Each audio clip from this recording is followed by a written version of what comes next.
Hello everyone, स्वागत है आपका हमारे इस मेंस बैच में।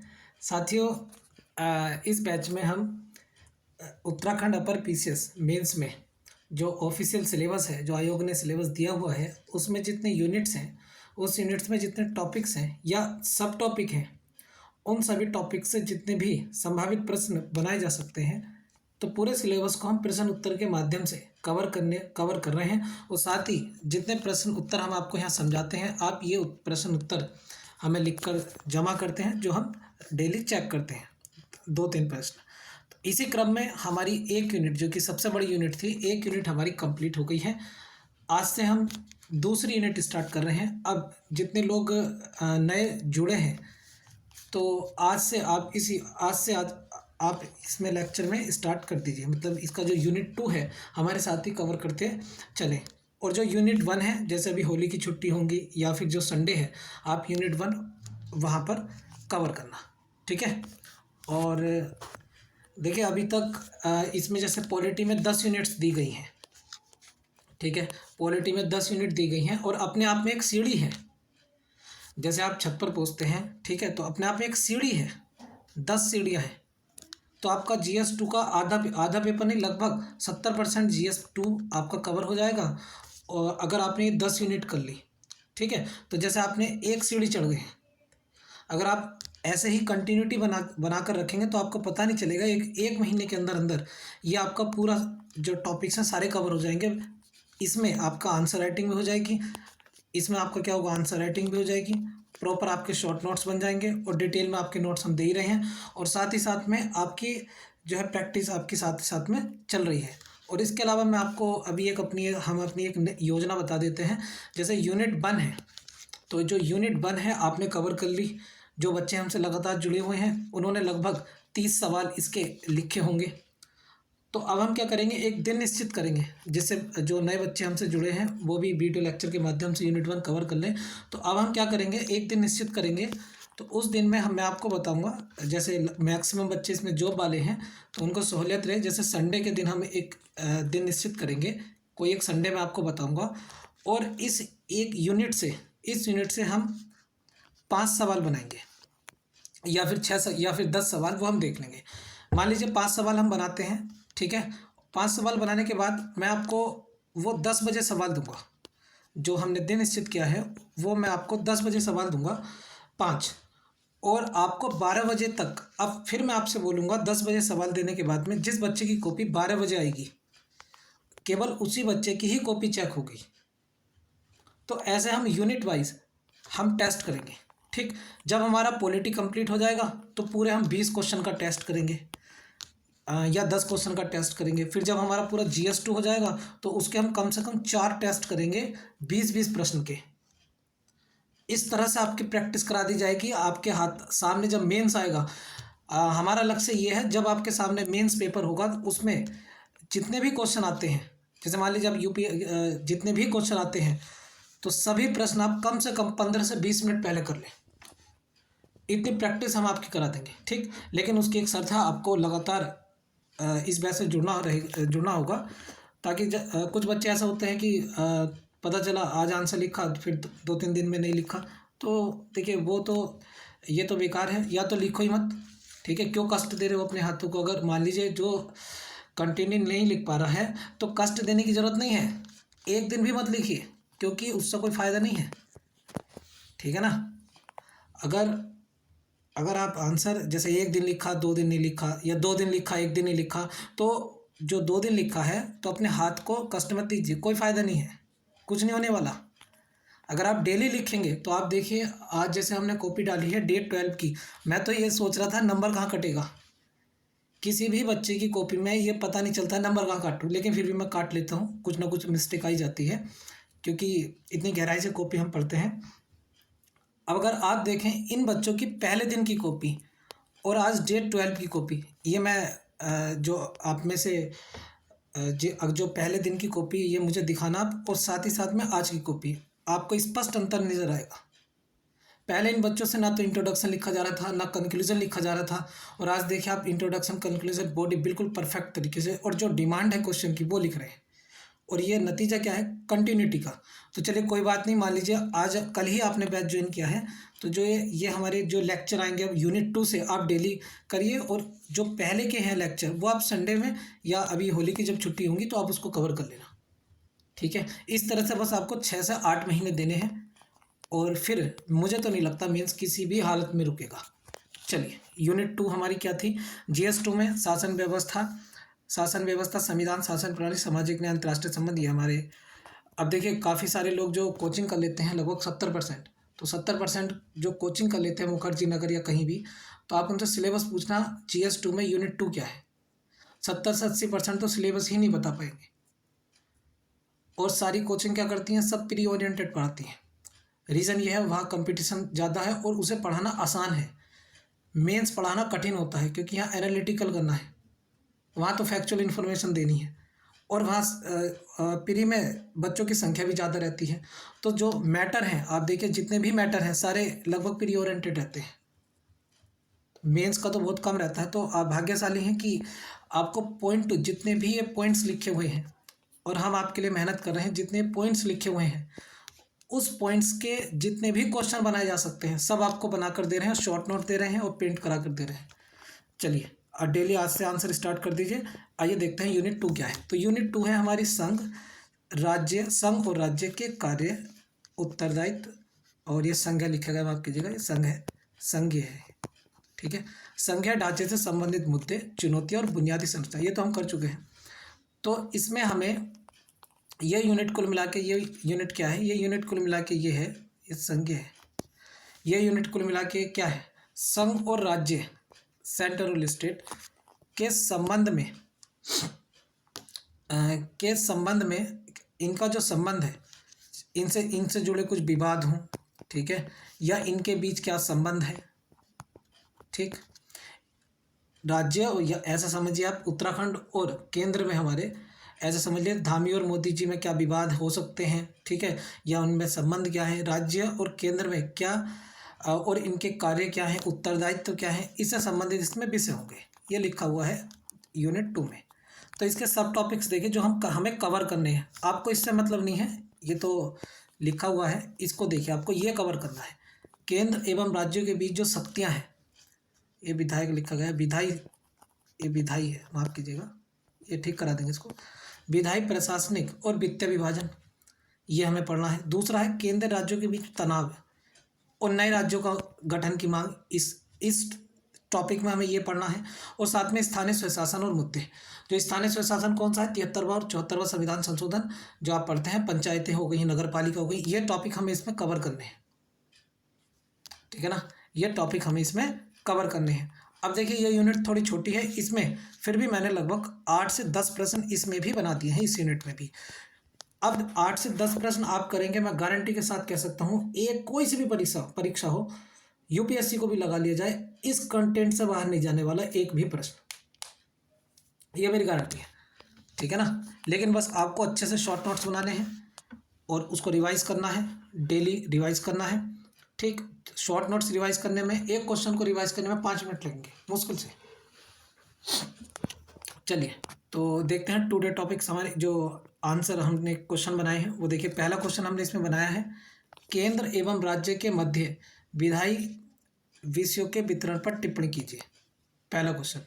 दूसरा है, ऐसा तर्क क्यों दिया जाता है कि भारतीय संविधान ने केंद्रीयकरण की प्रवृत्ति वाले एक परीक्षण को सुनिश्चित करने की व्याख्या कीजिए। ऐसा तर्क भारतीय संविधान ने केंद्रीय, चलिए थोड़ा सा टाइपिंग मिस्टेक हो गया, पता नहीं ये नींद में टाइप करा है क्या। चलिए, केसी वियर के अनुसार भारतीय संघ की प्रकृति और संख्या किंतु संघ पूर्ण नहीं है, ये ठीक लिखा है। तो इसको मैं आगे मेरे जो शॉर्ट नोट्स हैं वहाँ पे इसको देख लेना, मैं इसको सही करा दूंगा, ठीक है। ये पता नहीं क्या टाइप कर दिया। चलिए, GS 2 में जो हमारा दूसरी यूनिट है, ये आप देखिए GS 2 में हमारी जो दूसरी यूनिट है तो वो है संघ एवं राज्य के कार्य और उत्तरदायित्व, संघीय ढांचे से संबंधित विषय और चुनौती और बुनियादी संरचना। ठीक, अभी तक देखिए यूनिट 1 में हमने जो किया था, अभी हमने टॉपिक्स किए थे यूनिट 1 में, तो वो थे संविधान की विशेषता, तो उससे हमने 2 सवाल किए थे। फिर इसके बाद टॉपिक 2 बुनियादी संरचना से हमने 2 सवाल किए थे। इसके बाद संशोधन टॉपिक 3 था, संशोधन से हमने 1, 2, 3 सवाल किए थे। और टॉपिक 4 प्रस्तावना, ये हमने 3 सवाल किए थे, और नागरिकता से हमने 1 किया था। मूल अधिकार से 1 2 3 4 5 6 7 8 और 9 10 सवाल हमने मूल अधिकार से किए थे। इसके बाद डीपीएसपी से हमने 1 2 3 4 5 6 सवाल डीपीएसपी से किए थे, और मूल कर्तव्य से हमने 3 सवाल किए थे, 2 सवाल किए थे। ठीक है, और इसके अलावा देखिए इस यूनिट से जो क्वेश्चन आए थे वो संविधानवाद, ये हमने क्वेश्चन, आप देखना कितने आपसे हो रहे हैं। लगभग मुझे लगता है सारे हमने प्रश्न कर दिए थे, जितने भी लोअर और अपर पीसीएस में आए हुए हैं। ठीक है, तो चलिए पहला सवाल देखते हैं। देखिए पहला सवाल, ये यूनिट किससे संबंधित है? ये यूनिट किससे संबंधित है? तो केंद्र और राज्य के संबंध में, केंद्र और राज्य का संबंध, उनकी शक्तियों का आपस में वितरण, और साथ ही साथ में उनसे संबंधित विवाद, और जो स्थानीय स्वशासन है इससे संबंधित ये है। तो इससे जितने भी प्रश्न बनाए जा सकते हैं इस यूनिट से, वो हम कवर करेंगे। पहला प्रश्न है हमारा, ऐसा तर्क क्यों दिया जाता है कि भारतीय संविधान ने केंद्रीयकरण की प्रवृत्ति वाले एक परिसंघ को सर्जित किया है? व्याख्या कीजिए।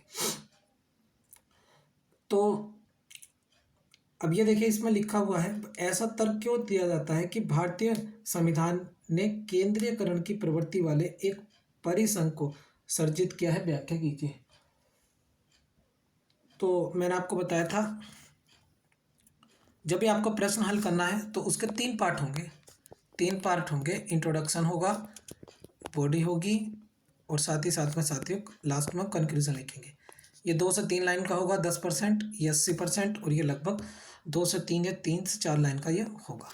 ठीक है, अब देखिए जब भी हम सवाल को हल करेंगे तो उसको हमें अंडरलाइन करना है, तो अंडरलाइन कीजिए। ऐसा तर्क क्यों दिया जाता है कि भारतीय संविधान ने केंद्रीयकरण की प्रवृत्ति वाले एक परिसंघ का निर्माण किया। तो देखिए पता ये चल रहा है इस वाक्य से क्या मतलब है। इस वाक्य से मतलब है कि केंद्रीय प्रवृत्ति वाले एक परिसंघ का निर्माण किया है। केंद्रीय प्रवृत्ति वाले एक परिसंघ का निर्माण किया है, इसका मतलब क्या है? इसका मतलब यह है, संघ तो है, परिसंघ कहूँ या मैं संघ कहूँ एक ही बात होगा। ठीक है, लेकिन उसका झुकाव केंद्र की ओर है, ऐसा कुछ इसका मीनिंग निकल कर आ रहा है, ये हमें सिद्ध करना है।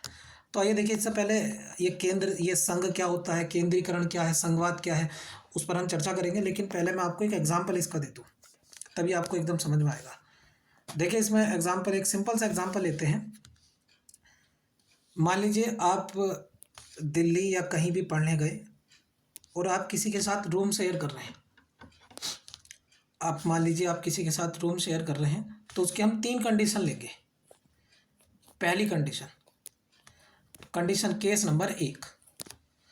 तो जो पहला केस है वो केस ये है, हम कहेंगे आपस में कि भाई 2 बेड है इसमें, एक बेड हमारा एक तुम्हारा। ठीक, पहला समझौता हो गया, एक बेड हमारा एक तुम्हारा, ठीक हो गया।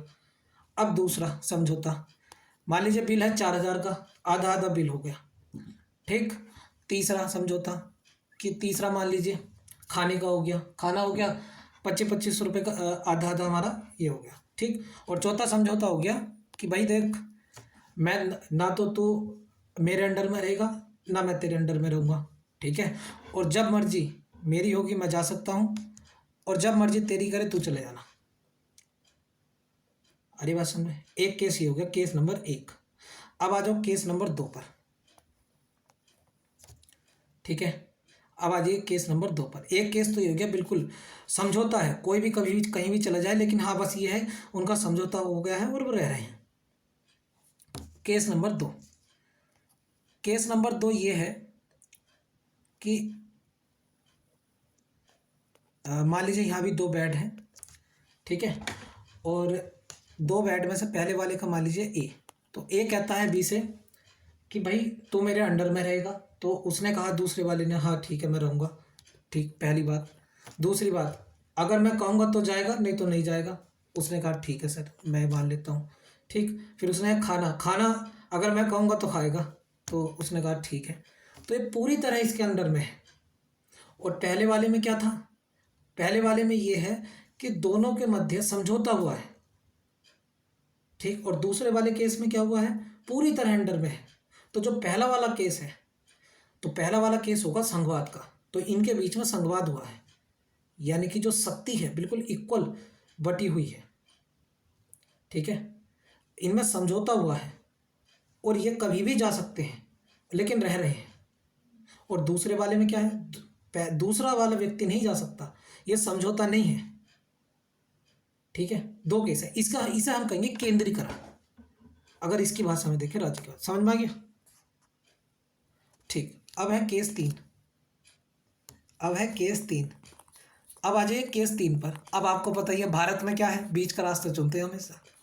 ना हमने संघवाद लिया ना केंद्रीकरण लिया, और हमने बीच का रास्ता चुना, ये तो आपको जानते ही हैं, ठीक है। इसलिए तो यूनिक देश है।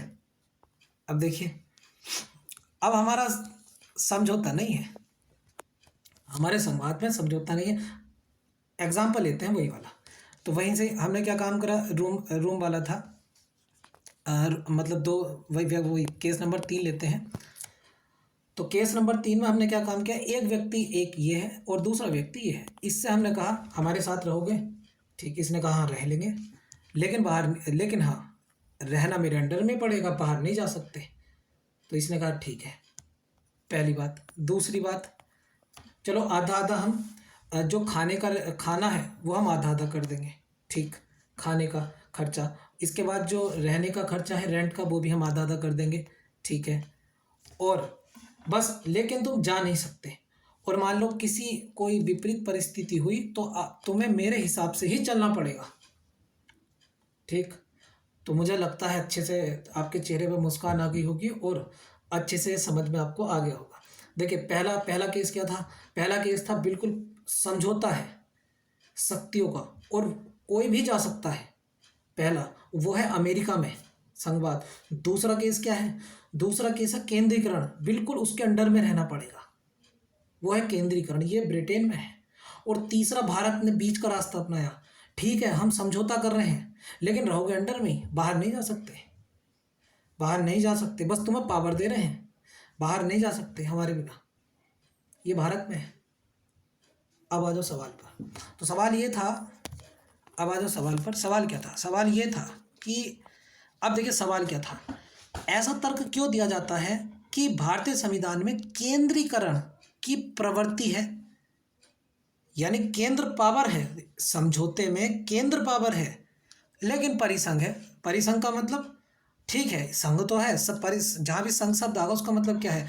सेपरेशन ऑफ पावर है, मतलब शक्तियों का विभाजन है, दोनों के पास शक्ति है, ठीक है। हाँ संघ तो है, भारत और जो राज्य हैं, केंद्र और राज्य का संघ तो है, लेकिन पावरफुल कौन है? केंद्र है। अब सवाल आपकी समझ में आ गया होगा। आइए इसका परिचय देखिए, दो शब्द आ रहे हैं इसमें, एक तो संघ आ रहा है और एक एकात्मक आ रहा है। तो इसमें आप परिचय में लिख दीजिए सीधा सीधा कि भाई संघवाद का अर्थ होता है शक्तियों का स्पष्ट विभाजन, जैसे अमेरिका में है, ये देखो, ठीक है। कोमा, एकात्मक शासन का मतलब क्या है, या एकात्मक प्रकार की जो प्रवृत्ति का शासन है उसे वो क्या है? वह हाँ शक्तियाँ, जो लगभग सभी शक्तियाँ केंद्र के अधीन होती हैं, जैसे यूनाइटेड किंगडम। डेफिनेशन दीजिए, बात खत्म। अब भारत पर आ जाते हैं। सवाल अब डिब्बे में बंद करिए। डिब्बे में क्या बंद करिए? भारतीय संविधान की प्रमुख विशेषताएं जो इसे संघीय राज्य के समान बताती हैं। तो अभी हमने ऊपर क्या लिखा था? हमने लिखा है संघ है और केंद्रीकरण की प्रवृत्तियां भी हैं। तो पहले तो भैया ये बताओ कि ऐसी कौन सी विशेषताएं हैं जिसमें पहले तो ये सिद्ध करो कि हम संघ हैं। अच्छा आपने कहा हम संघ है, तो अच्छा पता तो चले हम संघ कैसे हैं, ठीक है। पहले तो बताओ हम संघ है या नहीं है। अभी हमने जो बताया था सेपरेशन ऑफ पावर, संघ का क्या मतलब क्या है? वही समझौता है या नहीं है, और फिर उसके बाद में केंद्रीकरण हमें बताना है। तो पहले हम ये सिद्ध करके बताओ कि क्या हम संघ है या नहीं है। तो भारतीय संविधान की प्रमुख विशेषताएं जो इस संघीय राज्य के समान बताती हैं वो इस प्रकार के हैं। नंबर 1, देखिए भारतीय जो संविधान में है लिखित संविधान है, और संविधान क्या है? सर्वोच्च है, यानी केंद्र सरकार की कुछ नहीं चलने वाली संविधान के सामने। और उसमें राज्य और केंद्र, CS का मतलब है सेंट्रल और S का मतलब है स्टेट, चूंकि शॉर्ट नोट्स हैं इसलिए हमने ये शॉर्ट नोट्स हैं, इसलिए हमने इनको ऐसे लिखा है। CS का मतलब सेंट्रल और स्टेट, यानी केंद्र और राज्य। SOP का मतलब है सेपरेशन ऑफ पावर, शक्तियों का विभाजन।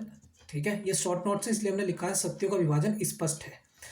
क्योंकि लिखित संविधान है भारत का और संविधान सर्वोच्च है, इसलिए लिखित संविधान है भारत का और संविधान सर्वोच्च है, और उसमें लिखा हुआ है संविधान में स्पष्ट विभाजन है केंद्र और राज्य के बीच, इसलिए यहाँ पर भारत में क्या है, संघवाद है। ठीक है, संघवाद का मतलब क्या है, दोनों के बीच, आपको समझ में आ गया होगा, दोनों के बीच इस शक्तियों का स्पष्ट विभाजन तो हमारे लिखित संविधान में है, जबकि ब्रिटेन में लिखित संविधान नहीं, इसलिए वहाँ केंद्रीकरण है। दूसरा, कठोर संविधान है। केंद्र सरकार अपने मनचाहे से कुछ भी संशोधन नहीं कर सकती। ठीक है, क्योंकि मैं आपको संशोधन बाबले में बताया था, मान लीजिए कोई विषय ऐसा है जो केंद्र और राज्य के से संबंधित विषय है, तो उसमें संशोधन करने के लिए राज्य विधानसभा की अनुमति की आवश्यकता जरूरी है। ठीक है, नहीं तो वो संशोधन नहीं होगा। तो कठोर संविधान है देश का, इसलिए संघवाद है। यही तो समझौते हुए है ना केंद्र और राज्य के बीच में, ये सिद्ध कर रहे हैं कि ये संघवाद है। आगे देखिए, शक्तियों का विभाजन, और जो शक्तियों का विभाजन है केंद्र और राज्य के बीच में स्पष्ट है। 7वीं अनुसूची में संघ राज्य समवर्ती सूची है में विभाजित है, और जो राज्य है उसमें इसे शक्ति दी गई है। तो ये सिद्ध करता है कि हम राज्य को शक्ति पर्याप्त है, यानी ये सिद्ध करता है, संघवाद का एग्जाम्पल है। इसके बाद है स्वतंत्र न्यायपालिका। केंद्र सरकार की मर्जी नहीं चलेगी हमेशा, क्योंकि यहाँ पर विवाद के लिए सुलझाने के लिए केंद्र और राज्य के लिए स्वतंत्र न्यायपालिका है, इसलिए संघवाद है। नेक्स्ट, द्विसदन है। आपको पता है लोकसभा है, एक राज्यसभा है, और राज्यसभा में किसका प्रतिनिधित्व रहता है, इकाइयों का। इस पर एक बड़ी लगाना, इकाइयों का प्रतिनिधित्व रहता है राज्यसभा में। तो राज्यसभा में किसका प्रतिनिधित्व रहता है, इकाइयों का। इकाई का मतलब क्या है, तो इकाई का मतलब ये है कि इकाई का मतलब जैसे भारत में राज्य हो गए, इन्हें इकाई मान लीजिए, एक जैसे यूपी हो गया तो एक इकाई, इस तरह से उत्तराखंड हो गया तो एक इकाई, ऐसे। तो उनका प्रतिनिधित्व तो राज्यसभा में है। लोकसभा और राज्यसभा दो सदन बनते हैं। ठीक है, संसद कितने से बनती है, 3 से बनती है, लोकसभा, राज्यसभा, राष्ट्रपति। तो जो दूसरा सदन है तो वो राज्यों का प्रतिनिधित्व कर रहा है, तो तभी तो संघवाद है। मतलब हमें संघवाद का मतलब ये है कि राज्य को ये राज्य को पावर है जहाँ पर केंद्र सरकार पर निर्भर नहीं है। अगला देखिए, दोहरी शासन व्यवस्था, मतलब 2 सरकार है, एक केंद्र की सरकार है और एक राज्य की अपनी एक अलग सरकार है। केंद्र की अपनी अलग सरकार है और राज्य की अपनी एक अलग सरकार है। जैसे केंद्र में मोदी सरकार है, या मतलब अभी तो गठबंधन वाली है, मान लेते हैं केंद्र में मोदी सरकार है, और हमारे राज्य में मान लीजिए उत्तराखंड में किसकी है, धामी सरकार है। ठीक है, तो ये देखो 6 पॉइंट ये सिद्ध करते हैं कि ये 6 पॉइंट क्या सिद्ध करते हैं कि भारत में संघवाद है, स्पष्ट समझौता किया गया है, आप देख सकते हैं। ठीक है, तो पहला क्या था, लिखित। तो भारत में संघवाद है। अगर क्वेश्चन मान लीजिए यही आ गया, भारत में संघवाद है, टिप्पणी कीजिए, भारत का जो ढांचा है वो संघीय है, टिप्पणी कीजिए। तो क्या मतलब उसका, नंबर 1 लिखित संविधान है। ठीक है, तो लिखित संविधान और संविधान सर्वोच्च है, उसमें सबसे सेपरेशन ऑफ पावर की बात की गई है, राज्य को शक्ति दी गई है। नंबर 2 कठोर संविधान है, केंद्र और राज्य से संबंधित विषय को जो संशोधन नहीं किया जा सकता राज्य विधानसभा की अनुमति के बिना। नंबर 3 शक्तियों का विभाजन है, 7वीं अनुसूची में स्पष्ट रूप से राज्य सूची दी गई है जिसमें उसके विषय दिए गए हैं। स्वतंत्र न्यायपालिका है, अगर लड़ाई हो गई केंद्र और राज्य के बीच में तो केंद्र की नहीं चलेगी, उसके लिए स्वतंत्र न्यायपालिका है। इसके बाद द्विसदनीय विधानमंडल है, लोकसभा में केंद्र का प्रतिनिधित्व ज़्यादा रहता है, तो राज्यसभा में बैठिए, राज्यसभा किसके लिए है, वो उसमें इकाइयों का प्रतिनिधित्व है, मतलब राज्यों का प्रतिनिधित्व है। दोहरी शासन प्रणाली, उसमें 2 सरकारें हैं। ठीक है, तो ये हमारा क्या है, संघवाद है। अब क्वेश्चन हमारा था केंद्रीयकरण की प्रवृत्ति एक परिसंघ है, ये तो हमने सिद्ध कर दिया संघवाद है। लेकिन कई मामलों में साथियों देखा जाता है कि भारत में केंद्रीयकरण हावी है, संघवाद तो है, केंद्रीयकरण हावी है। लेकिन देखिए परंतु कुछ प्रावधान एकात्मक दृष्टि वाले हैं। तो कुछ प्रावधान ऐसे हैं जो सिद्ध करते हैं एकात्मक दृष्टि वाले हैं, यूएसए में ऐसा नहीं है, जिसके कारण तर्क दिया जाता है कि भारतीय संविधान ने केंद्रीयकरण की प्रवृत्ति वाले एक परिसंघ का सर्जन किया। यानी परिसंघ तो बनाया है, इसमें कोई डाउट नहीं है, लेकिन वो केंद्रीकरण का है। तो केंद्रीकरण के बताइए कैसे। ठीक, जो मैंने आपको तीसरा एग्जाम्पल बताया था, तो सबसे पहले है सशक्त केंद्र है, नंबर एक सशक्त केंद्र है। कैसे है, जो हमारे पास सेपरेशन ऑफ पावर है। देखिए संघवाद का मतलब तो है, तो आप बराबर शक्ति दीजिए, केंद्र की भी, केंद्र सरकार की और राज्य सरकार की जो शक्तियां हैं वो बराबर कीजिए, ये तो संवाद है। लेकिन हमने देखा है जो 7वीं अनुसूची है उसमें केंद्र सूची भारी पड़ रही है राज्य सूची पर, और विषय भी ज़्यादा है केंद्र सूची में। तो भाई ये किस प्रकार का समझौता है, कहाँ का संवाद है? तो इसलिए हम कह रहे हैं एकात्मक की तरफ, ये तो एकात्मक वाली बात हो गई, ठीक है ना। और जो जितने भी महत्वपूर्ण विषय हैं वो सारे तुमने जो है केंद्र सूची में रख दिए, और ज़्यादा ज़्यादा विषय रखे हैं और महत्वपूर्ण विषय रखे हैं। शक्ति का विभाजन आपने किया, ये संघ है, लेकिन आपने क्या किया, केंद्र को सशक्त कर दिया। एक पॉइंट हो गया। पॉइंट नंबर 2, विशेष शक्तियाँ। कुछ परिस्थिति में, अब देखिए मान लीजिए कोई परिस्थिति ऐसी बनती है तो कुछ परिस्थिति में राज्य सूची के विषय पर विधि बना सकते हैं। कुछ परिस्थिति में राज्य सूची के विषय पर विधि बना सकते हैं केंद्र सरकार, मतलब राज्य, मतलब संसद, माफ कीजिए केंद्र सरकार नहीं, संसद लिखिए यहाँ पे। राज्य सूची के विषय पर विधि बना सकते हैं, उसकी एक प्रक्रिया है, जैसे राज्यसभा उपस्थित हो, मतदान का 2/3 होना चाहिए, लेकिन वो चलिए हम बाद में देखेंगे। लेकिन बस आपको याद रखना है। तो भैया आपने ये जो शक्ति क्यों बांटी, आप पहले तो आप कह रहे हैं सेपरेशन ऑफ पावर है, लेकिन आप हमारी जो पहली बात तो हमारी सूची छोटी है, ठीक है, और आपकी सूची बड़ी है। सूची का मतलब लिस्ट है कि इस पर कानून बना सकते हैं। कुछ तो भ्रम आ गए हो कौन सी सूची है, तो ऐसा नहीं। सूची का मतलब है कि जो लिस्ट दी गई है, जैसे आप वन पे कानून बनाओ, आप शिक्षा पे कानून बनाओ, इस तरह से, ठीक है। तो जो सूची है तो उसमें आप जो केंद्र की सूची है वो बड़ी है और महत्वपूर्ण विषय उसमें ज़्यादा है, और राज्य की सूची छोटी है, और छोटी सूची में भी साथियों कह दिया उसमें से भी कुछ विषय पर कानून बना रहे हैं। लो, ये काय का संवाद है। चलो आगे, अगला है आपातकालीन उपबंध। अब आपातकाल जब लगेगा ना साथियों, जो सूची दी गई है वो खत्म हो जाएगी। वो सूची भी जो एक तो छोटी सी सूची दी थी, ठीक है, महत्वपूर्ण नहीं थे, वही थोड़ी बहुत सूची दे दी, उसमें विषय दे दिए, और साथ ही आपातकाल में तो वो भी खत्म कर दी। जो पूरा सिस्टम है, जो पूरा तंत्र है, वो संख्या के स्थान पर एकात्मक हो जाएगा। मतलब जो ऊपर थोड़ी बहुत पावर दी थी वो भी खत्म कर दी। लो, ठीक। आगे देखिए, राज्य अविनाशी नहीं है। क्या मतलब है इसका? अब हमने कोई एक राज्य बनाया, कोई पर्टिकुलर राज्य बनाया ए, तो इसका कोई अस्तित्व नहीं है। आज बनाया, कल हो सकता है संसद इसे खत्म कर दे। तो ये कौन सा सेपरेशन ऑफ पावर है? ये कौन सी शक्ति आपने दी? सोचने का विषय है। ऊपर आप कह रहे थे संवाद है, संवाद है, संवाद। अरे भाई ये कौन सा संवाद है? ठीक है, आप भावुक मत होइए, अभी उसका भी बताएंगे रीजन ऐसा है क्यों किया इन्होंने। तो मतलब बात समझ आ रही है नहीं आ रही है? राज्य की अखंडता भी नहीं है, राज्य अविनाशी नहीं है। मतलब राज्य को कभी भी संसद राज्य की क्षेत्र सीमा नाम परिवर्तन कभी भी कर सकते हैं। तो पावर कौन है? केंद्र सरकार के पावर जा रहे हैं। रही सही कसर राज्यपाल साहब ने पूरी कर दी। राज्यपाल की नियुक्ति कौन करता है? केंद्र सरकार, राष्ट्रपति करते हैं। केंद्र तो ये तो एजेंट हो गया सेंट्रल गवर्नमेंट का। और ये साथियों ये मुखिया है राज्य का। भाई ये तो मुखिया है ना राज्य का। वास्तव में सीएम हो सकता है, लेकिन इसके पास तो बहुत पावर है, राष्ट्रपति से भी ज़्यादा पावर है। तो ये कहाँ हम, मतलब सेपरेशन ऑफ पावर ही कहाँ रह गया? आगे देखिए, वित्तीय शक्ति। वित्त मतलब देखिए, वित्त का मतलब पैसा। देखो साथियों, ये तो आपके जीवन में भी है भाई। जिसके जेब में पैसा, उसकी पावर भी होगी, इज्जत भी होगी, और सारा खेल पैसे का ही है। यही वास्तविक दुनिया है। तो जो वित्तीय शक्ति है, ये साथियों केंद्र सरकार, जो मदे हैं जैसे आयकर है, इनकम टैक्स है, ये सारे केंद्र सरकार के पास है, बड़े बड़े।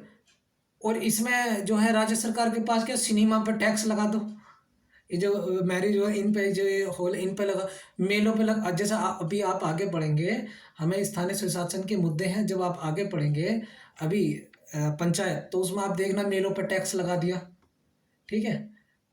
तो ऐसे ऐसे टैक्स हैं इनके, भारत सरकार के पास जो है, केंद्र सरकार के पास जो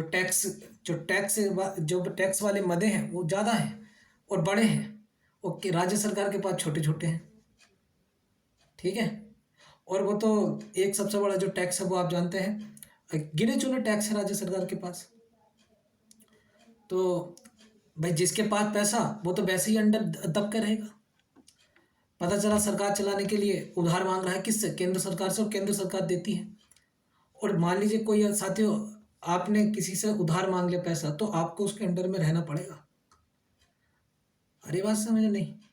आप नोट करके देखना, कभी किसी व्यक्ति ने एक व्यक्ति से पैसा मांग लिया तो वो नज़र चुराने लगेगा अगर नहीं दोगे वापस तो। ये वास्तविक दुनिया है। और ऐसी राज्य सरकार, ये राज्य सरकार केंद्र सरकार के बीच में है। जानबूझकर साथियों केंद्र सरकार को ज़्यादा पैसे इनकम के सोर्स दिए हैं और राज्य को कम, ताकि राज्य समय समय पर पैसा मांगता रहे। और आपको पता है जो पैसा मांगेगा दब कर ही रहेगा। यही वास्तविक दुनिया है। तो राज्य के पास कुल क्या है? राज्य के पास कम संसाधन है। तो भावुक होने की आवश्यकता नहीं है। अब आ जाते हैं मुद्दे पर। तो पहला हमने था कि जो केंद्र सरकार है उसके पास, जो केंद्र सरकार है, पहला हमने कहा था कि जो संघ है भारत में है या नहीं, तो है। तो हमने बताया लिखित संविधान है इसलिए संघ है। स्टेट को पावर है, राज्य को पावर है। कठोर संविधान है, इससे भी राज्य को पावर दिखती है। सेपरेशन ऑफ पावर जो शेड्यूल 7 में है, राज्य सूची स्पष्ट विभाजन है शक्ति का। स्वतंत्र न्यायपालिका है और 2 सदन विधानमंडल है राज्यसभा वाला, ठीक। और दोहरी शासन व्यवस्था है, ठीक है ना। चलिए, तो इसमें क्या है, स्पष्ट हमारा ये संघ है। तो पहले हमने बताया ये संघ है और बाद में हमने कहा कि संघ तो है, ये बात ठीक है, लेकिन आप देखिए झुकाव कहाँ है, पावर ज़्यादा केंद्र के पास ही है। और ये हमने केस कौन सा कर दिया, जो हमने बताया था केस नंबर 3। मुझे लगता है अच्छे समझ में आ गया होगा, क्योंकि मैंने इसे अच्छे से इसलिए समझाया है, घुमा फिरा के यही क्वेश्चन आता है और हर एग्जाम में पूछा गया है, ठीक। तो इसके बाद देखिए एक छोटा सा निष्कर्ष लिख देंगे। एक टिप्पणी की थी केसी वेयर ने, तो वो कहते हैं कि जो भारतीय संघ है ना, उसकी प्रकृति अर्ध संघ है। मतलब ये जो संघ आप मत कहिए, इसको आधा संघ कहिए, ठीक है। ये संघ बाड़े इसमें गुण नहीं है, इसको आधा संघ कहिए। और यहीं से देखो साथ ही सवाल आपका बन गया कि देखिए यहीं से कई सारे सवाल बन सकते हैं। जैसे बन गया कि यूएसए के संघ से भारत का संघ किस प्रकार भिन्न है, तो किस प्रकार भिन्न है, बस ये लाइन आपको लिख देनी है। फिर ये मत कहना कि सर के नोट्स में से नहीं आएगा सब यहीं से सवाल साथियों, घुमा कर पूछेंगे लेकिन, ठीक है ना। तो ये आप लिख देना। एक सवाल आपसे पूछ लिया कि भारत का जो संघ है ब्रिटेन का समान है लेकिन किस प्रकार भिन्न है, तो ऊपर वाली लाइनें आ जाएंगी, ठीक है ना। कंटेंट ही रहेगा। अगर आप समझ गए, इसी तरह से आप ये लिंक करना जान गए, तो मेंस उड़ जाएगा, ठीक। आगे चलिए। और ये प्री से भी आसान है, ये प्री से बहुत आसान है। अभी आपको धीरे धीरे समझ में आ जाएगा प्री से क्यों आसान है, क्योंकि सारी बातें घुमा फिरा के वही आ जाती हैं। तो इसलिए हम कह सकते हैं, अब लास्ट में हम लिख देंगे, इसलिए हम कह सकते हैं कि यह एक केंद्रीकरण की प्रवृत्ति वाला परिसंघ है जो कि देश की विशिष्ट आवश्यकताओं के अनुरूप है। अब आपके सवाल में आ रहा होगा कि हमें देखिए कितना ये हमारे साथ नाइंसाफ़ी हुई राज्य के साथ। तो पहले हमें संघ दिया, संघ का मतलब हमें पावर दी, और उसके बाद में केंद्र को ज़्यादा शक्ति दे दी। साथियों आपसे मैं एक बात बताऊँ ना, अगर 2-4 राज्य, अगर हमने क्या काम किया, सेपरेशन ऑफ पावर अमेरिका जैसा कर दिया ना, ठीक है, ध्यान से सुनना आप इस बात को, सेपरेशन ऑफ पावर अमेरिका जैसा अगर हमने कर दिया ना, तो यकीन करना उसमें अमेरिका में क्या था कि कोई भी समझौता था, कोई भी कभी भी जा सकता है। तो यकीन करें 2-4 राज्य ना अगले दिन ही कहेंगे कि टाटा बाय बाय, हम चले अपने घर। तो उन्हें रोकना भी तो है, ये इसलिए किया गया है। हमारे देश की परिस्थिति अलग है। अरे बात समझ में नहीं, हमारे देश की जो परिस्थितियां हैं वो अलग हैं, ठीक है। और अगर आपने कह दिया 2-4 राज्य से कि हाँ अमेरिका जैसा संघ है, तो हाथ भी नहीं आएंगे 2-4 राज्य, ठीक है भैया चलते हैं फिर, है क्या नहीं। भारत का तो हमारी परिस्थितियां अलग हैं, तो तो इसलिए अभी कुछ लोग भावुक हो रहे थे, हैं हम तो चिट्ठी लिखेंगे साहब केंद्र सरकार को और उनको कि हमें तो शक्ति दो, राज्य को शक्ति दो, या हम जन आंदोलन करेंगे। तो वो आपके हित के लिए ही है। जो भी किया गया है सोच समझ के किया गया है, ठीक है। अब इसलिए भावुक होने की आवश्यकता नहीं है। तो जो हमारे भारत की परिस्थितियां हैं उसको ध्यान में रख करके ये किया गया है, ठीक। इसके निष्कर्ष में आप लिख सकते हैं केसी वेयर के अनुसार भारतीय संघ की प्रकृति अर्थसंघीय है, और इसलिए हम कह सकते हैं यह एक केंद्रीकरण की प्रवृत्ति वाला परिसंघ है जो जो देश की विशिष्ट आवश्यकताओं के अनुरूप है। आसान हो गया। अब मुझे एक बात बताओ कि कुछ लोग कह रहे साहब आंसर जो नहीं लिख रहे हैं, अब आप ये बताओ जो हमने शॉर्ट नोट्स बताती है, ठीक है, ये कितने पॉइंट हो गए, 6 ये हो गए और 6 6 12 पॉइंट्स हो गए, ठीक। इसके नीचे मैंने इसके प्रिंटेड नोट्स दिए हैं। तो ये 12 पॉइंट्स में से अगर आपको 4 भी पॉइंट्स याद आ गए ना, 5 पॉइंट्स, तो आपका मेंस का आंसर तो पूरा हो जाएगा। और इतना आप लिख कर मुझे दे दो, 3 4 पॉइंट 2 पॉइंट लिखो। अरे भाई कुछ तो लिखोगे, जब आप सुन रहे हो समझ रहे हो कुछ तो लिखो और लिख कर दे दो। शुरू में नो डाउट दिक्कत होगी, लेकिन बाद में देखिए पहले यूनिट में जो पहले बच्चे जो पहले से जुड़े हुए हैं, लास्ट में आप उनकी कॉपी देखिए डे 12 की। मैं तो हैरान हूँ, बताओ कितना बदलाव आ गया है। चलिए नेक्स्ट सवाल देखते हैं। केंद्र राज्य के ही विषय चलेंगे हमारे। तो केंद्र राज्य के मध्य विधायी विषयों के वितरण पर टिप्पणी कीजिए। ये है साथियों सवाल हमारा। तो अब ये तो हमने देख लिया कि किस तरह से हमारा भारत में क्या है, संघ किस किस तरह से है।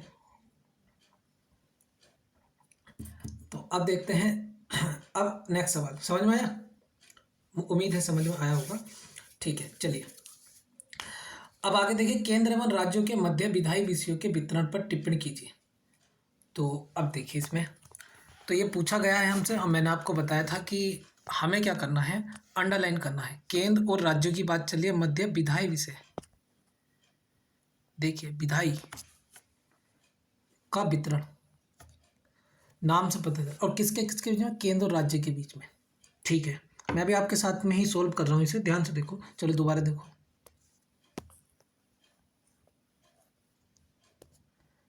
केंद्र और राज्य के मध्य विधायी विषय का वितरण पर टिप्पणी करनी है। केंद्र और राज्य की बात चलनी है, विधायी वितरण।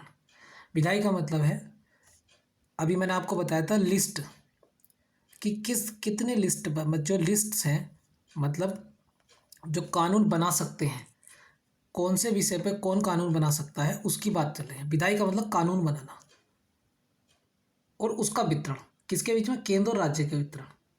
कुछ समझ में आया, केंद्र और राज्य का वितरण विधायी विषय। और ये हमारा टॉपिक मैंने आपको शुरू में ही बताया था, इसका सब टॉपिक यही है, ठीक है। विवाद हैं, जैसे कुछ विवाद हैं वो हम आगे डिस्कस करेंगे, उसके इससे मैं कम से कम 10-12 सवाल करा दूंगा आपको।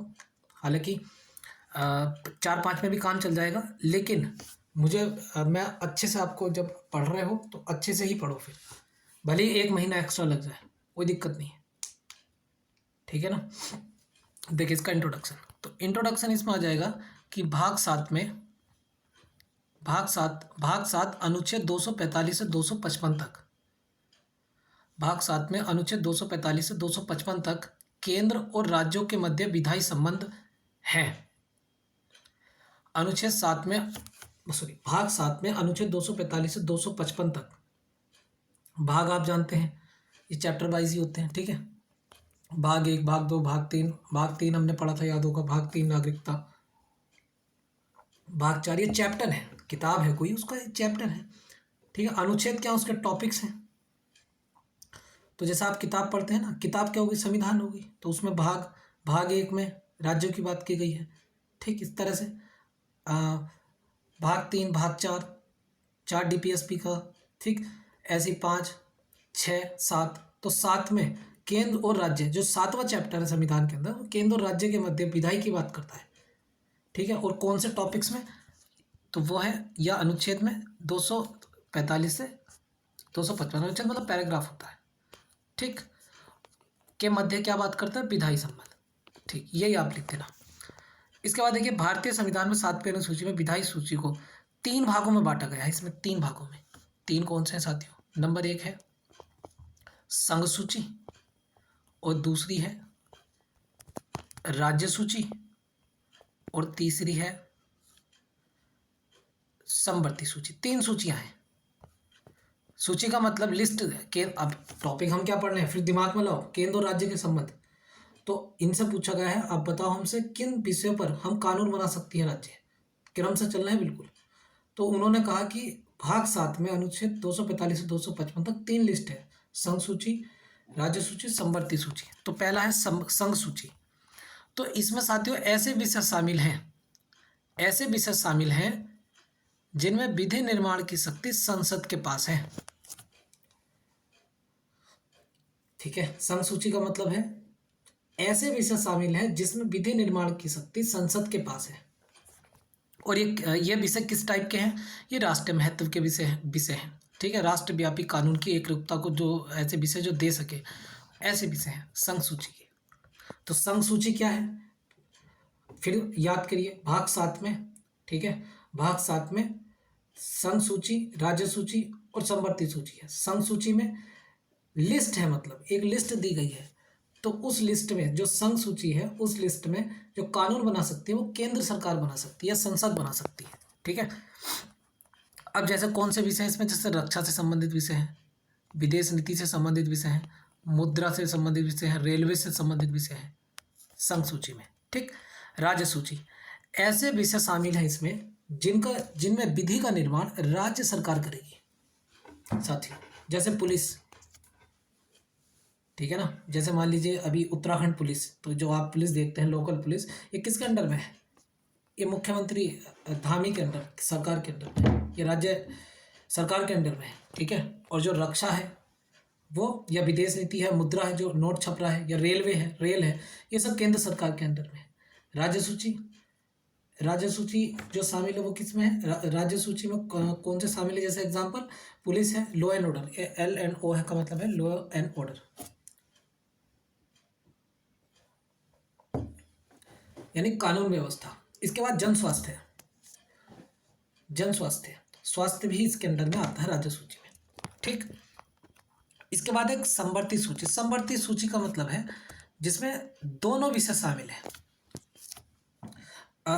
समवर्ती सूची में ऐसे विषय शामिल हैं जिन पर विधि निर्माण, जो इसमें विषय शामिल हैं, इसमें जो विधि निर्माण होगा दोनों का अधिकार है, केंद्र का भी राज्य का भी। ठीक, जैसे शिक्षा, जैसे वन, ट्रेड यूनियन, आपराधिक कानून, ये सब ऐसे हैं जो समवर्ती सूची में हैं। और ऐसे विषय जो हैं ये दोनों ही कानून बना सकते हैं। अब आपके दिमाग में आया होगा कि मान लीजिए एक शिक्षा पे है या वन पे, मान लीजिए एक कानून बना दिया केंद्र सरकार ने भी और राज्य सरकार ने भी, और दोनों में विवाद आ गया, तो सर्वोपरि कौन? तो आपको तो पता ही है, यहाँ पावरफुल कौन है? केंद्र है।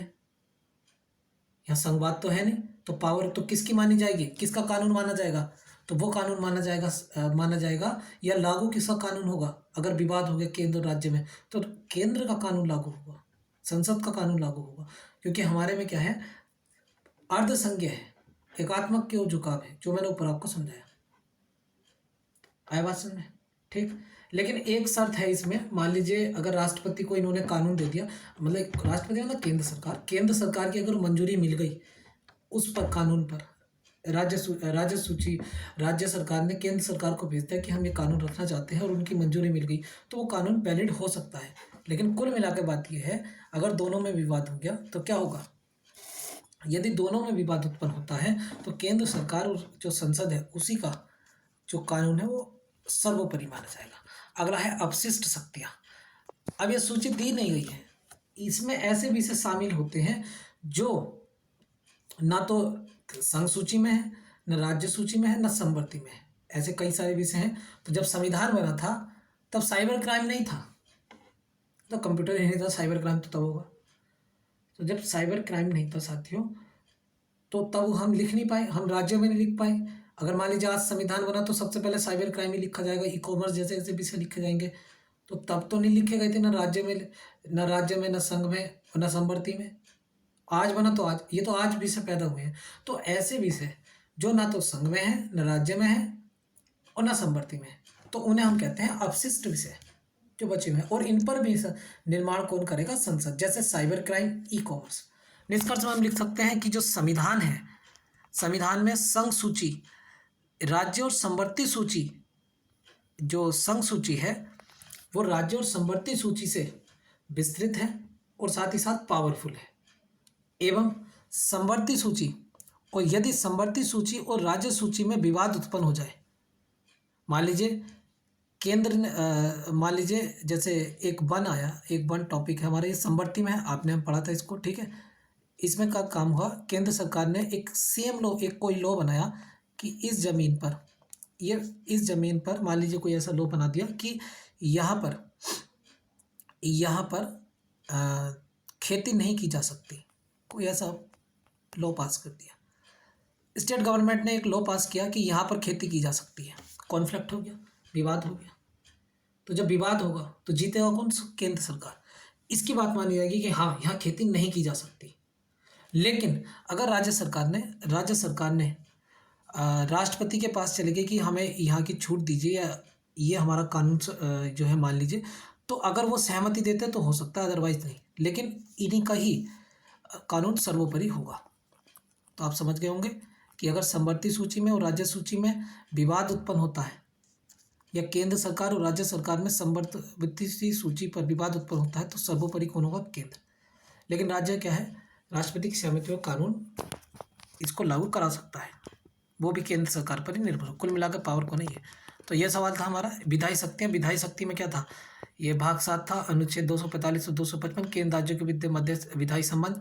7वीं अनुसूची विषयों के संबंध में संघ सूची और राज्य सूची समवर्ती सूची करती हैं। संघ सूची किन्हें कहते हैं? ऐसे विषय शामिल हैं जिनका विधि का निर्माण संसद करेगी, और ये राष्ट्र महत्व के विषय शामिल हैं, जैसे रक्षा, विदेश, मुद्रा, रेलवे। राज्य सूची में विधि निर्माण वाले ऐसे विषय शामिल हैं जो राज्य सरकार जिन पर विधि बना सकती है, पुलिस, लॉ एंड ऑर्डर, जन स्वास्थ्य। समवर्ती सूची में ऐसे विषय शामिल है दोनों का अधिकार है, शिक्षा, वन, ट्रेड यूनियन, आपराधिक कानून। अपशिष्ट के ऐसे विषय जो किसी अनुसूची में शामिल नहीं है, जब विधि निर्माण कौन करेगा? संसद, जैसे साइबर क्राइम और ई कॉमर्स। निष्कर्ष में आप छोटा सा लिख सकते हैं कि समवर्ती में अगर विवाद होता है तो, या फिर अपनी तरफ से भी कुछ इंट्रोडक्शन लिख सकते हैं। तो मुझे लगता है अच्छे से आपको ये टॉपिक्स दोनों समझ में आ गए होंगे, और आज थोड़ा सा समझाने वाला चीज़ें थी, तो मैंने कोशिश की है कि अच्छे से समझ में आ जाए तो बेहतर है, ठीक है। और इसके टाइप वाले नोट्स इसमें ऐड नहीं किए क्या? किए हैं। ये देखिए, इसके टाइप वाले नोट्स ये हैं, ये, ठीक है। आप चाहो तो इनको देख लेना, ये सेम जो मैंने बोला है वो सब यही लिखा हुआ है। ऐसा तर्ज केंद्र प्रवृत्ति वाले एक परिसंघ को सर्जित कीजिए, तो ये सब वही लिखा है जो आपको बोला है ना मैंने, सब वही लिखा है, ठीक है। ये सब वही लिखा है जो आपको बोला है, ठीक। तो देखिए, आज यूनिट हमारी स्टार्ट हुई है, और एक वीक में अब तो होली है, तो होली की मुझे लगता है 2 से 3 दिन की छुट्टी रहेगी, क्योंकि जो जॉब वाले लोग हैं वो अपने घर जाएंगे, वरना उनका जो काम है छूट जाएगा सारा, ठीक है। तो वो पीछे हो जाएंगे, तो 2-3 दिन की तब हम छुट्टी रखेंगे, और इस बीच में आप रिवीजन करना अगर टाइम मिलता है तो। और साथ ही साथ में देखिए, अब साथियों दूसरी यूनिट भी, यानी दूसरी सीढ़ी पर भी हम चल जाएंगे। दूसरी यूनिट हमारी मुझे लगता है 1 वीक में ख़त्म हो जाएगी। 1 वीक भी नहीं लगेगा, आप मानकर चलिए 6 दिन में हो जाएगी। अगर ये होली नहीं, इस वीक में होली नहीं होती तो इसी वीक हमारा ये वाला यूनिट पूरी हो जाती है। तो आपको पता भी नहीं चलेगा, 1 महीने बाद हम कहेंगे हमारी पॉलिटी पूरी हो गई, GS2 हमारा 70% कवर हो गया, और आप फिर पेपर लगा लेना कोई सा भी, ठीक है। और यूनिट वाइज टेस्ट में अभी ग्रुप में हम डाल देंगे, जब भी यूनिट वाइज टेस्ट होगा हमारा तो उसको हम डाल देंगे। और आपके लिए तो इतना आसान है, आपको करना ही क्या है इसमें, भाई शॉर्ट नोट्स पढ़िए, और उसके बाद जो याद आ रहा है वो लिख दीजिए। मैं तो आपसे ये कह रहा हूँ, और उतना भी याद नहीं आ रहा है तो भाई आप फ़ोन में PDF खोलिए, ओपन कीजिए और उतारना स्टार्ट कर दीजिए, इससे आपका हाथ तो चलेगा। स्टार्टिंग तो करो, घबराओ मत। अब जो बच्चे लगातार 12 दिन से लिख रहे हैं उनसे पूछो, उनका डर धीरे धीरे खत्म हो रहा होगा आंसर राइटिंग से करने से लगातार। तो ये बहुत आसान है, लेकिन अगर आप चाहोगे तो बहुत आसान है। और मान लीजिए आपने सोच लिया कि नहीं लिखना है तो बात अलग है, ठीक है ना। और जैसे मैं तो देखिए आपके काम के प्रति इतना सजग हूँ क्योंकि पीछे मेरा मैं आपको एक इत्तेफाक बताऊँ, जो लोग अभी भी जिनकी नींद नहीं खुली है उनके लिए, तो अभी पीछे मुझे बहुत तेज़ बुखार था। अभी मेरे ख्याल से 5-6 दिन हुए होंगे, और मैं पूरे दिन ये काम करता रहा आपके लिए, लगभग 10-12 रिसोर्स से नोट्स बनाता रहा, शॉर्ट नोट्स बनाता रहा, और टाइप कराई। और उसके बाद मैं शाम को डॉक्टर के पास गया, तो मुझे लगा कि हाँ, जब मेरा काम, आपका काम, मैंने वीडियो रिकॉर्ड कर दी, और मेरा जो है जब वीडियो रिकॉर्ड करने के बाद मुझे लगा यार तबीयत आज सुबह से ठीक नहीं है, मैं डॉक्टर के पास जाता हूँ, तो डॉक्टर ने कहा अरे ये तो बहुत भयंकर बुखार है। मुझे पता ही नहीं चला क्योंकि मैं अपने काम में लगा हुआ था। तो ऐसा ही, क्योंकि मुझे अब एक भी दिन की मेरी छुट्टी नहीं है, आप लगा लो, और लगातार मैं आपके लिए कम से कम 5-7 घंटे लगा रहता हूँ, लगातार लगातार कॉपी चेक करनी है, खुद कॉपी चेक करनी है, 10-12 रिसोर्स से आपके लिए क्वेश्चन के हिसाब से मुझे ला के दिखा दो कहीं से भी, अगर मिलेगी यूनिट वाइज, हिंदुस्तान में कहीं भी यूनिट वाइज ये क्वेश्चन आंसर मिले, हो ही नहीं सकता, ठीक है। और ऐसा, और फिर उसके बाद में आपकी कॉपी चेक करनी है, इतने सारे काम हैं। लेकिन मुझे अच्छा लगता है कि चलिए जो मेहनती बच्चे हैं उनकी तैयारी हो रही है। ठीक, अभी भी अगर किसी की आंख नहीं खुली है, नींद नहीं खुली है, तो भाई आज से स्टार्ट कर दो, कोई बात नहीं, आज से नया सेशन स्टार्ट है हमारा, आज से स्टार्ट करो। और देखिए मेरे पास तो लोड ज़्यादा हो जाएगा, ज़्यादा कॉपी आएंगी तो, लेकिन मुझे तो और अच्छा लगेगा। तो आज से आप स्टार्ट कर दो किसी भी हालत में, ठीक है ना। जो नहीं स्टार्ट कर, जो पीछे चल रहे थे, और बाकी जो आपका पीछे वाला काम है वो आप संडे में या फिर उसमें करना, बाकी आप प्रीलिम्स पे भी ध्यान देना। इसलिए मैं क्वेश्चन ज़्यादा नहीं करा रहा हूँ, 2-2 क्वेश्चन ठीक है, क्योंकि 1-2 घंटा आप पढ़ोगे, 2 घंटे में ये कवर हो जाता होगा। बाकी आप प्रीलिम्स की तैयारी करो, ठीक है। आज इतना ही रखते हैं। बाकी देखिए कोर्स चूँकि हमारा नया है, और ये पहली बार ऐसी योजनाएँ उत्तराखंड में मेरे हिसाब से आई हैं, वरना आप देख लीजिए 12-12 हज़ार की टेस्ट सीरीज के नाम पर ना एक्सप्लेनेशन होता, ना कॉपी चेक ठीक से होती, और 10-10 टेस्ट देते हैं, 20-200 क्वेश्चन करते हैं, वो आपको पता ही है। और ये उत्तराखंड में पहली बार हो रहा है, तो अगर आपको अच्छा लगता है तो इसे अपने साथी के साथ शेयर कर सकते हैं, ताकि कंपटीशन बढ़े, और लगातार मेहनत करते रहिए। बाकी कोई डाउट हो तो ग्रुप में पूछें, और किसी की पिछली कॉपी रह गई है तो वो सर को आप दे देना, तो उसको चेक कर देंगे। चलिए ठीक है, बहुत बहुत धन्यवाद।